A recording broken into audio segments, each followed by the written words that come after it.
one of Queensland's largest industries, employing around 120,000 Queenslanders. Much of the industry is made up of people like you, small to medium operators who are passionate about their product and committed to giving customers a fantastic Queensland experience. The industry is sensitive to both global and domestic impacts. In recent years, we've seen major fluctuations in visitation due to the rise in terrorism, pandemics, airline shutdowns, fuel hikes, weather events and changes in the value of the dollar. Technology is also constantly changing. We use Facebook a lot to let people know what we're doing, and also to upload images of people out having adventures and having fun. We find it leads on to a lot more customers coming to visit us because they've seen what their friends have been doing.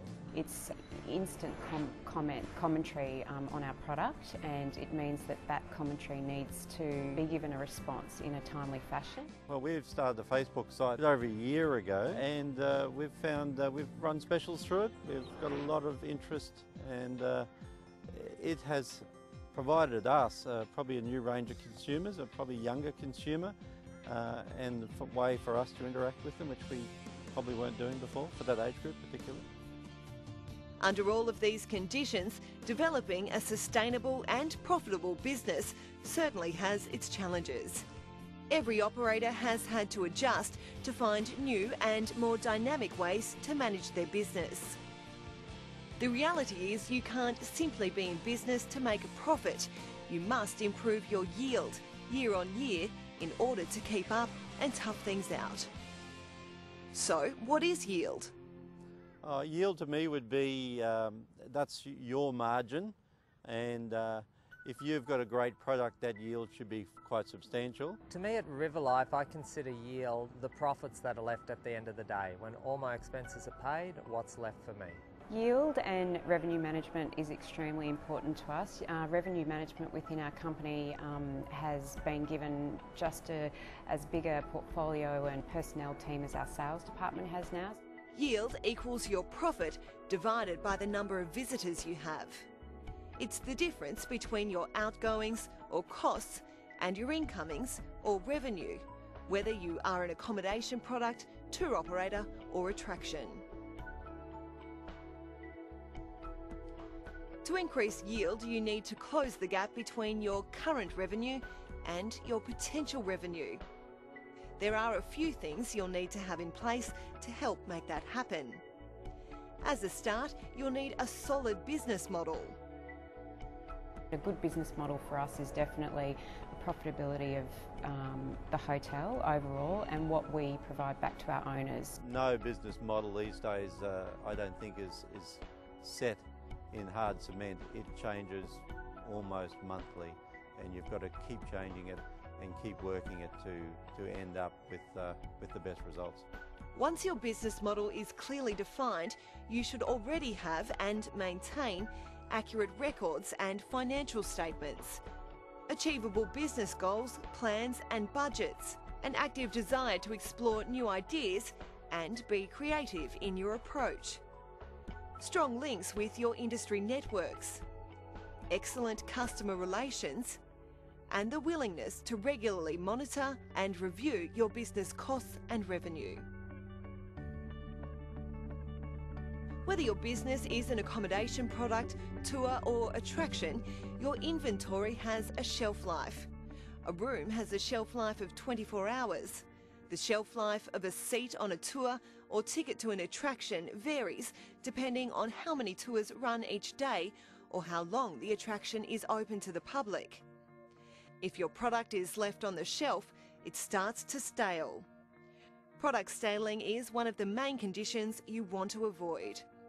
It results in either the product not selling or the product selling at a discount. Whichever the outcome, your business yield is reduced. Many people use discounting to keep business turning over, particularly through low season and shoulder periods.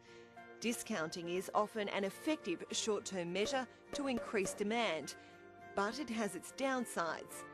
Once you establish a price in the mind of consumers, They'll resist paying higher prices even when they know it's the true value. Discounting can be a very strong and key tool, particularly in the areas of marketing. We have a very diverse product offering here. We do rock climbing, abseiling, kayaking, as well as team adventures. So discounting comes in particularly when we look at large-scale events, team adventures, and adding products together. Discounting can be very dangerous, and discounting is great at times, but I had a revenue manager I worked with once and he said, discounting without proper marketing and promotion is like having a party and not inviting anybody to it. There are critical factors or market forces that impact on your yield, and some good tactics to help you manage them. These are listed in the How to Build Yield in Your Business tutorial handout, but we'll quickly cover the main points here. Market forces include consumer demand for your destination and your product, and the number of competitors you have and how you stack up against them. How you market and distribute your product will be helped by developing a 5P marketing plan. The 5 Ps are product, packaging, price, place, and promotion. Product is your business, brand, quality and guarantees, presentation, and customer support.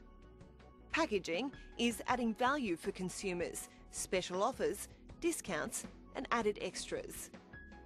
Place is distribution of your inventory through various sales channels such as websites, telephone, wholesalers, retailers, and other industry outlets.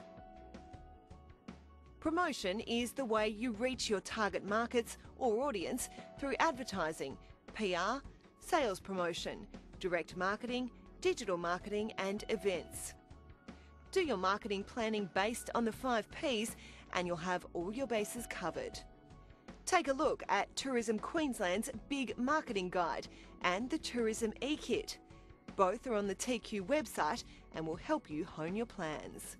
Well, marketing is very important, and you know it's a big mistake that a lot of managers even make, as well as a lot of businesses. I think is that you can have a great product, you can be the best at what you do, but unfortunately, unless you're out there telling people and then telling them again, and you can have a great year and think that everyone knows about you, but then you need to keep reinforcing it because there are new competitors all the time. What we tend to do is we try and be smart about the way we market. We try and have partnerships with organisations like Tourism Queensland and Brisbane Marketing. We join the FAMIL programs, we team up with media, and we also go into the local community and we support the local faiths and things like that are happening around us.